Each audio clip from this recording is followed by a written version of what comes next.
Mamit Caution Beginners Paul ding rồi đấy. Mishing masabel te chu eden huana an omrengem. Omreng lâu. Bà cha đến rồi chua. Eng wangin nge ano chwa. Bà cha chú phải cầm bộ chết để vào in. Mishing chu pathian ang ani zelem. Nì dễ lâu. Eng wangin nge. Thì lần thì sớm vào in. Mishing dangten thilan ti swal ve em. Mi dùng dùng thì lần thì xuân. Mi cha pakhat tal an omem. Lâu. Mi dùng dùng xuân lần đi.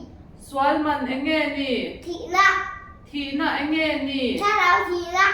Mi zong zong thi pathianin cha ati em. Đi lâu.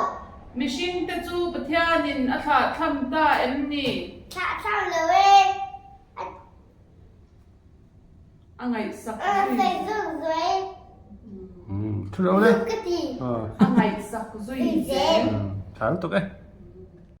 Mamit Caution.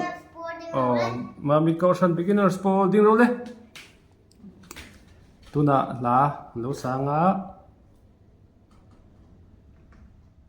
Kan pa mun tina ti khalo sa don ni le sa ro le. Cần bà hôn tê choai nấu bằng trong trái ngày cha dân đi tu ra mình vui là nhìn lấy cha mình xem là ni tiền tiền mà mình sống là Na kan thôi để im phía mình dân đi Zang thi ma lo thlen boy. dân là tempo in Kan he na ze lam che. thiam chep to e. Le chút rồi le. Caution Beginners Paul chang sam za som hi pangana chang khat le chang ni soi ro le. Lan pa din tu da tu sa la din ra lâu cùng qua ông lên tu đang chu li sa da tu Jerusalem villa ông ngin